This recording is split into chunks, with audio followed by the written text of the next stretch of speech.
అందరికీ నమస్తే అండి. చంద్రబాబు నాయుడు గారికి ఒక పెద్ద రాజకీయ శత్రువు అంటే సీఎం జగన్మోహన్ రెడ్డి గారే. జగన్మోహన్ రెడ్డి గారి తరువాత అంత స్థాయిలో ఉన్న రాజకీయ శత్రువు ఎవరు అంటే పెద్దిరెడ్డి రామచంద్రారెడ్డి గారు. అట్లీస్ట్ పొంగనూరు నియోజకవర్గంలో చంద్రబాబు గారిని అడుగు కూడా పెట్టినవాళ్ళు, అడుగు పెట్టినందుకు ఆ అంగళ్ళలో గొడవ చేసి కేసులు పెట్టారు. అలాగే చంద్రబాబు నాయుడు గారి రాజకీయ పతనాన్ని కోరుకొని కుప్పం నియోజకవర్గంలో బాబు గారిని ఓడించడానికి అనేక ప్రయత్నాలు చేస్తున్నారు.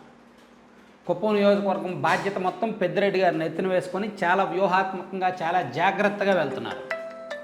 సో మరి అటువంటి పెద్దిరెడ్డి గారి మీద చంద్రబాబు గారికి కూడా రాజకీయ పగా ప్రతీకారాలు ఉండడం సహజమే. మరి పెద్దిరెడ్డి గారిని ఓడించడానికి చంద్రబాబు గారు ఏమి వ్యూహంతో వెళ్తున్నారు? రాష్ట్రం మొత్తం వైసీపీ మీద వ్యతిరేకత ఉంది, జగన్మోహన్ రెడ్డి గారి మీద వ్యతిరేకత ఉంది, సంక్షేమ పథకాలు ఇస్తున్న ధరలు పెరిగాయి, నిత్యావసరాల ధరలు పెరిగాయి, అవినీతి జరిగింది, సో రాష్ట్రం మొత్తం వైసీపీ ఓడిపోద్ది, కాబట్టి పొంగనూరులో కూడా వైసీపీ ఓడిపోయి టీడీపీ గెలిచేస్తుంది అనే గాలిలో మేడలు కొడుతున్నారు తప్ప, ఏమో నిజంగా రాష్ట్రం మొత్తం వైసీపీ ఓడిపోతే ఓడిపోవచ్చు కాక, కానీ పొంగనూరులో పెద్దిరెడ్డి గారు ఓడిపోరు కదా. ఇదే వ్యూహంతో వెళ్తే, గాలిలో మేడలు కొట్టుకుంటూ వెళ్తే, సాధారణ ప్రభుత్వ వ్యతిరేకతనే నమ్ముకుంటే, సో పొంగనూరు నియోజకవర్గంలో ఖచ్చితంగా పెద్దిరెడ్డి రామచంద్రారెడ్డి గారిని ఓడించడానికి తెలుగుదేశం పార్టీ దగ్గర ఒక ప్లానింగ్ అంటూ లేదు, ఒక వ్యూహం అంటూ లేదు. అది లేని కారణంగా ఈజీగా పెద్దిరెడ్డి రామచంద్రారెడ్డి గారు ఈజీగా గెలవడానికి అక్కడ అవకాశాలను టీడీపీయే కల్పిస్తోంది. ఇప్పుడున్న పరిస్థితి ప్రకారం ఉన్నదన్నట్టు చెప్తా. ఫ్యాక్ట్ రిపోర్టు పొంగనూరు నియోజకవర్గంలో గత ఎన్నికల్లో పెద్దిరెడ్డి రామచంద్రారెడ్డి గారికి 42,000 మెజారిటీ వచ్చింది. 42,000 మెజారిటీ. అక్కడ ఆయనకు పెద్దిరెడ్డి గారికి ఏమో 1,07,000 ఓట్లు పోలైతే, గత ఎన్నికల్లో టీడీపీ అభ్యర్థి అనీషారెడ్డి గారికి 63,000 ఓట్లు పోలయ్యాయి. జనసేన పార్టీ అభ్యర్థి రామచంద్ర యాదవ్ గారికి 16,000 ఓట్లు పోలయ్యాయి. సో ఇప్పుడున్న పరిస్థితి ప్రకారం, యాజ్ ఆర్ నౌ ఇప్పుడున్న పరిస్థితి ప్రకారం పెద్దిరెడ్డి రామచంద్రారెడ్డి గారికి ఒక 25,000 ఓట్లు బలం తగ్గింది. వ్యతిరేకత ఉంది. ప్రభుత్వం మీద ఉన్న వ్యతిరేకత కావచ్చు, ఆయన వ్యక్తిగతంగా ఉన్న వ్యతిరేకత కావచ్చు, అక్కడ వైసీపీ మీద ఉన్న బలహీనతలు కావచ్చు, ఏదైనా సరే పెద్దిరెడ్డి రామచంద్రారెడ్డి గారికి ఒక 20,000 నుంచి 25,000 ఓట్లు తగ్గే అవకాశం అయితే ఉంది. అంటే 1,07,000 నుంచి పెద్దిరెడ్డి గారి బలం 85,000కు పడిపోయింది. 85,000కు పడిపోయింది. సో అదే సందర్భంలో టీడీపీకి గత ఎన్నికల్లో 63,000 ఓట్లు వచ్చాయి. అంతకుముందు ఎన్నికలు వరుసగా 4 ఎన్నికల్లో టీడీపీకి వచ్చిన ఓట్లు యావరేజ్ చేస్తే, సగటు చేస్తే పొంగనూరు నియోజకవర్గంలో టీడీపీ బలం ఒక 70,000 ఓట్లు అనుకుందాం. టీడీపీకి మ్యాక్సిమం వచ్చే ఓట్లు 70,000 అనుకుందాం. అంటే పెద్దిరెడ్డి గారు ఒక 25,000 లీడ్లోనే ఉన్నట్టు లెక్క. ఇది ఖచ్చితమైన రిపోర్ట్. ఇక వీళ్ళిద్దరు మాత్రమే పోటీ పడితే వచ్చే ఓట్లు అవి. కానీ అక్కడ బోడే రామచంద్ర యాదవ్ గారు ఉన్నారు, బీసీవై పార్టీ, భారత చైతన్య యోజన పార్టీ అధినేత. ఆయన గత ఎన్నికల్లో జనసేన నుంచి పోటీ చేశారు. ఇప్పుడు ఒక పార్టీ పెట్టుకొని పోటీకి రెడీ అవుతున్నారు. ఆయన ఆల్రెడీ పూర్తిగా గ్రౌండ్లో ఉన్నారు. తెలుగుదేశం పార్టీ కంటే ఎక్కువ వైసీపీ మీద పోరాడుతున్నారు. అక్కడ టీడీపీ నాయకుల మీద ఎన్ని కేసులు పెట్టారో తెలియదు, కానీ బోడే రామచంద్ర యాదవ్ గారి మీద 40కి పైగా కేసులు పెట్టారు. ఆ లిక్కర్ కేసులని అదని ఇదని, ఆయన చీరలో పంచుతుంటే లిక్కర్ కేసు పెట్టారు. మొన్నేమో గడియారాలు ఏవో తెస్తుంటే లిక్కర్ ట్రాన్స్పోర్ట్ కేసు పెట్టారు. చాలా నాన్ అవైలబుల్ కేసులు చాలా పెట్టి వాళ్ళ ఇళ్ల మీద దాడి చేసి వాళ్ళ కార్యకర్తలను ఈడ్చుకెళ్ళి చాలా చేశారు. అంటే ఒక రకంగా పొంగనూరు నియోజకవర్గంలో పెద్దిరెడ్డి రామచంద్రారెడ్డి గారికి అసలైన ప్రత్యర్థి టీడీపీ కాదు, అక్కడ బోడే రామచంద్ర యాదవ్ గారే ఉన్నారు. సో అంటే రామచంద్ర యాదవ్ గారి ఓట్లు గత ఎన్నికల్లో 16,000 వచ్చాయి. ఇప్పుడు ఒక 25,000కు పెరిగే ఉంటాయి. గత ఎన్నికల మీద పోలిస్తే ఇప్పుడు ఆయన బలం పెరిగింది. ఆయన చాలా ఖర్చు పెట్టాడు, చాలా కార్యక్రమాలు చేశాడు, గ్రౌండ్లో ఉన్నాడు కాబట్టి, వర్క్ చేస్తున్నారు కాబట్టి ఉంది, బలం పెరిగింది. ఒక 25,000 30,000 ఓట్లు అయితే ఉంటాయి.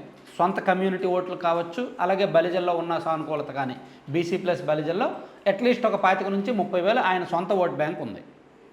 సో ఇందులో వైసీపీ ఓట్ల కంటే టీడీపీ ఓట్లే ఎక్కువ పోతాయి. ఎవరికి? బోడే రామచంద్ర యాదవ్ గారికి వచ్చిన ఓట్లు. అంటే ఇక్కడ కరెక్ట్గా అర్థం చేసుకుంటే పెద్దిరెడ్డి రామచంద్రారెడ్డి గారి vote bank plus YCP vote bank 85,000 ఉంటే, టీడీపీ ఓట్ బ్యాంక్ 70,000 ఉంటే, రామచంద్ర యాదవ్ గారికి 30,000 ఓట్లు వస్తే అక్కడ పెద్దిరెడ్డి గారు ఈజీగానే గెలుస్తున్నారు కదా. సో వైసీపీ వ్యతిరేక ఓట్లు వీళ్ళిద్దరూ పంచుకుంటున్నారు కదా, వీళ్ళిద్దరూ చీల్చేస్తున్నారు కదా. సో పార్టీ పరంగా పెద్దిరెడ్డి గారు టీడీపీకి శత్రువు, వ్యక్తిగతంగా పెద్దిరెడ్డి గారు రామచంద్ర యాదవ్ గారికి శత్రువు, రాజకీయంగా అండ్ వ్యక్తిగతంగా. సో ఆ పెద్ద శత్రువును ఓడించడానికి పెద్దిరెడ్డి రామచంద్రారెడ్డి గారు అంటే ఒక పెద్ద వ్యక్తి, పెద్ద రాజకీయ శక్తి. అటువంటి పెద్ద వ్యక్తిని, పెద్ద రాజకీయ శక్తిని ఓడించాలంటే ఖచ్చితంగా వీళ్ళిద్దరూ కలవాలి. టీడీపీ ప్లస్ రామచంద్ర యాదవ్ గారు కలవాలి. యాక్చువల్లీ ఆ అవకాశాలు ఉన్నాయి, మనం గతంలోనే చెప్పాం. ఇక్కడ ఏంటి అడ్డం ఏమొస్తుంది, తెలుగుదేశం పార్టీ రామచంద్ర యాదవ్ గారిని పార్టీలోకి ఆహ్వానిస్తున్నారు. మీరు పార్టీలోకి రండి, మీకు సీట్ ఇస్తాము అని చెప్తున్నారు, మిమ్మల్ని గెలిపిస్తాము అని చెప్తున్నారు.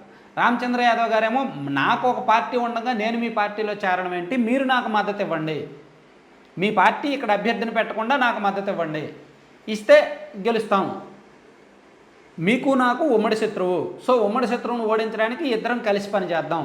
రాష్ట్ర వ్యాప్తంగా కొన్ని చోట్ల మా పార్టీ మీ పార్టీకి టీడీపీకి సపోర్ట్ చేస్తుంది, మా కమ్యూనిటీ, మా ఓట్లు, మా ఓట్ బ్యాంకు, మా పార్టీ మీకు సపోర్ట్ చేస్తుంది, పొంగనూరు నియోజకవర్గంలో మా పార్టీకి మీరు సపోర్ట్ చేయండి అనేది బీసీవై పార్టీ తరపున ఉన్న ప్రపోజల్.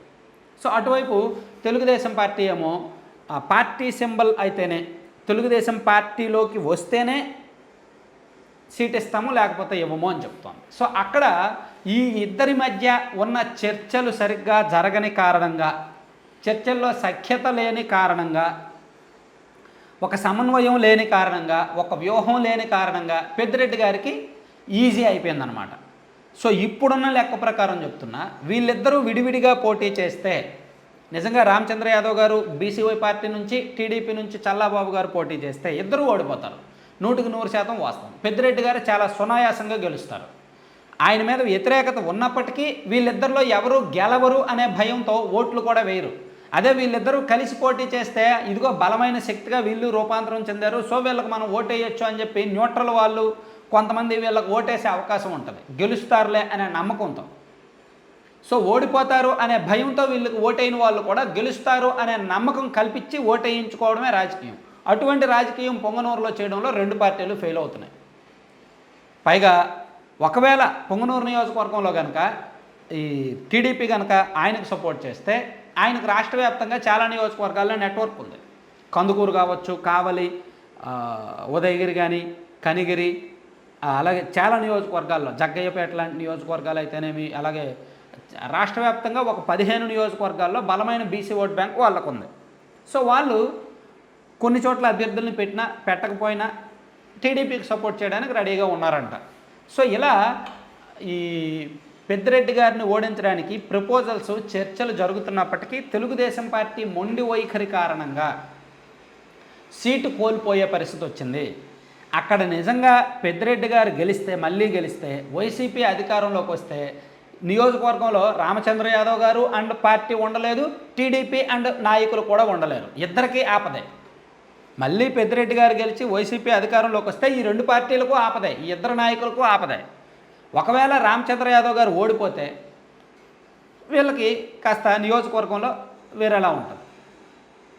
సో మరి వ్యూహం లేకుండా మొండి పట్టుదలకు పోయి అనవసరమైన పట్టుదలకు, బెహస్జాలకు వెళ్ళి చేజేతుల పొంగనూరు నియోజకవర్గాన్ని ఓడించే పరిస్థితులు అయితే వస్తున్నాయి టీడీపీకి. మెయిన్ దీనిలో బాధ్యత తీసుకోవాల్సింది తెలుగుదేశం పార్టీయే.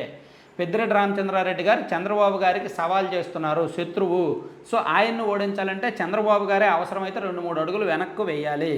పెద్దిరెడ్డి గారి కంటే రామచంద్ర యాదవ్ గారు ఎంతో కొంత నయం అనేది గుర్తించడం బెటరు టీడీపీ. లేకపోతే మాత్రం టీడీపీ పొంగనూరులో కష్టమే బతకడం.